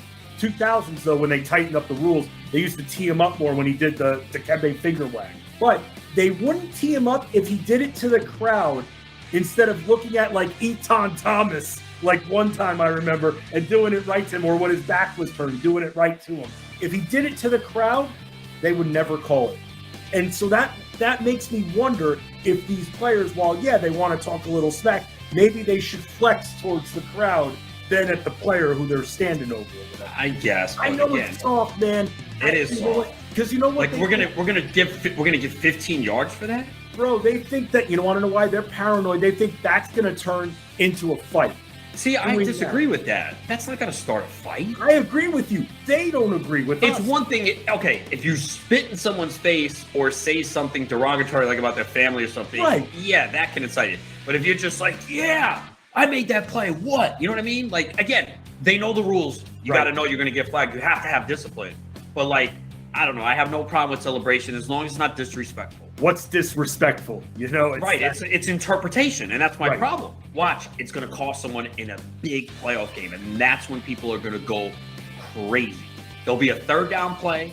Someone makes a pass breakup, and they're in someone's face. They're going to throw a flag. It'll extend the drive. That team scores, wins the playoff game because of it. You need something drastic for it to really leave an imprint, and I hope that doesn't happen to my team. Better Sports Network is betting, fantasy, collectibles. It's sports talk done better. We'd like to thank Jock Market for sponsoring the Playbook with Fensty and Ronis. Jock Market. Make real money every second of the game. The Playbook with Fensty and Ronis. Presented by FantasyAlarm.com. This joyride continues for the Phillies to the National League Championship Series. People kind of counted us both out, right? I mean, it was kind of just LA's going to win, or the Braves are going to win, or the Mets are going to win, because those three teams are so good and so dynamic, and they had such great regular seasons, as they always do. And I think this is going to be a great series. I think it's going to be a lot of fun. We're looking forward to it. The Playbook with Fensty and Ronis, presented by FantasyAlarm.com on Better Sports Network. Clown question, bro. Who's going to be going to the NLCS? The Phillies, the Padres, fewer than 90 wins. That was Bryce Harper there from Fox Sports talking about tonight's series that's starting for the NLCS. We still have the finals of the divisional round from the AL side. 5-1 Yankees over the Guardians with one out in the bottom of the seventh inning. And then you've got the Phillies and Padres coming up in about an hour and a half, a little bit less than that. So you'll have that. You'll have basketball to watch tonight. And you see something right here. It is another Walt Frazier bobblehead, this time the player version here. And the reason why Walt Frazier is hanging out there is because if you listen to Moose and Keith tomorrow, 11 a.m. Eastern, you can have a chance to win a Walt Clyde Frazier signed New York Knicks white basketball jersey. So not like the blue one here. I mean, I would prefer the blue, but still an autographed Walt Frazier basketball jersey. That is awesome. But it gets even better, Roan, because that's what's being given away on Moose and Keith. But then you don't miss your chance tomorrow night, right after us. Lisa Ann, Rick Kamla, they are going to be giving away a Dennis Rodman signed red Chicago Bulls basketball jersey on Better Sports Live. That's tomorrow night, 8 Eastern, Roan. So if I could give you the choice here, because this would be a hard decision for me, you want the Walt Frazier autograph jersey or you want the Rodzilla autograph jersey? Probably Frazier, I think. Oof, it is close, man. I love Dennis Rodman, man. I love he turned rebounding into a science. I don't know if you ever saw the 30 for 30, or there was another documentary out on him, but he would study ricochets, how the ball bounces off the rim, what direction it was going to go in. That's how he used to prep. That's how he used to study. And when it came to the offensive ability, really didn't have it. But he was one of the best defensive big men in the NBA. And it's so crazy to think that he didn't even hit his stride when he was with Detroit. Imagine if he was at peak Rodman form during the Bad Boys era, man. That would have made them even more devastating. Yeah, I've seen some of those. Also seen others where, he disappears for a while and has a lot of fun. So, oh, come on, man. How that story with Carmen Electra, he asked Phil Jackson for a 2-day vacation, and Jackson granted it to him. Robin, definitely a wild guy. Oh, yeah, you've seen, for those that haven't seen The Last Dance, first of all, why not? Second of all, that story is hilarious because what happened was Phil Jackson gave Dennis Rodman a 2-day vacation from the team. So what does he do with the 2 days? He decides to go to Vegas with Carmen Electra and was not found. And apparently Michael Jordan and Scottie Pippen knocked on the hotel door, and there he is hanging with Carmen Electra. For some reason, Ron, if you're a betting man, if you had to bet that Rodman would have been back within the 48 hours. Would you have taken that bet or not? Yeah, not back. Yeah, no, he wasn't coming. But that's the thing with Rodman. He used to go out, party all night, have kamikaze shots. I feel like that was his drink of choice, his shot of choice, and used to always be able to be ready and play. The guy would literally go. He would work out after the game, and then he'd party all night, show up to practice in whatever condition, and then he'd go out there and crush any opposing power forward pretty much in the league. And I'll say this too: even Rodman in San Antonio, still Rodman and Robinson was pretty effective, but just wasn't a good fit with the way David Robinson ran that team. David Robinson, a little bit too conservative of a guy to have someone like Dennis Rodman part of that core. It's just unfortunate because when you think of that front court of Dennis Rodman and David Robinson, I mean, that should crush. Yeah. Look, Rodman certainly balled out, but, he definitely was a distraction for some teams off the court. Obviously, the Bulls were able to handle it well and still won. Yes, please. San Antonio, the city of San Antonio never got that much press before Madonna was in the Spurs jersey in the last game of the season. I love those stories. You gotta watch Dennis Rodman documentaries. It's fun. I still haven't watched that Redeem Team one there in Rome, but the Dennis Rodman documentaries, anyone that you can watch, just watch it. The Bad Boys documentary, watch that one. It's all great. But yes, what's great about Bettor Sports Network, these giveaways. I'm very into the sports memorabilia. Ronus is into it. I'm very into it. And just seeing these autographed jerseys, even boxing gloves being given away right here. All you got to do is download the app and hit the call button when it's time. And just like that, you get a freaking Dennis Rodman autographed jersey. I'm so jealous. The Iverson jersey, there's a reason I'm wearing the Iverson. Also, though, because the Sixers are playing. And Roan, it's time to give the prop. And I don't even want to check what the juice is at now. But I saw that Joel Embiid had a rebounding prop of 10.5. And for Joel Embiid, going up against the Celtics, who don't have Robert Williams, Al Horford, he's no slouch, but too much. Embiid's just too much for just about anyone, let alone Al Horford, the aging vet. And I'm thinking that he's going to be hitting the over on the 10.5 rebounds. The problem is, Ron, the last time I checked, which was shortly before the show, the over was at -145, which makes it a little bit less appealing. Yeah, it's -140 on DK and BetMGM, -156 on Caesars, and on FanDuel, it's now 11.5, over 11.5 plus 100. I will say, though, Horford does defend Embiid well. I mean, but being that you think that Embiid, so you wouldn't make this bet. You wouldn't bet the over on the Embiid rebounds. I mean, it's fine. I kind of like the assist, and you get plus money over 3.5 at plus 135.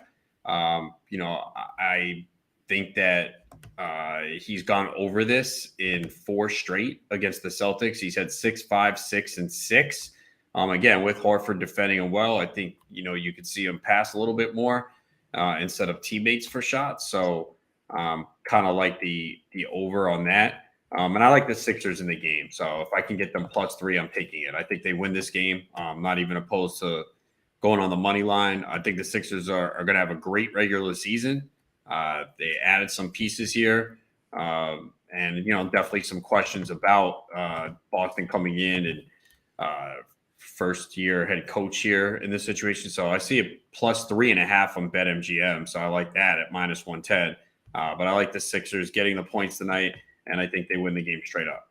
Yeah, when it came to the Celtics win total, it was sitting there at 53.5, just thinking what's one team that just had too high of a mark when it came to that. And the Celtics were the team that stood out to me just a little bit. I mean, with the team that they had, they didn't get to 53. They didn't get to 54 last year. Now this year, it just makes me wonder, and especially coming off that Robert Williams news where before this afternoon or before late this morning, I thought that he was going to be coming back. I thought he could make it before the year was over. I thought he was going to be back right after Christmas, but it's now looking like it's going to be at minimum the earliest after All-Star break, if at all, Rowan. And that's just terrible because Robert Williams impacts this team so much, and they don't have many other options that they can turn to clog up that middle. Jason Tatum's not that guy, as much as I love Jason Tatum.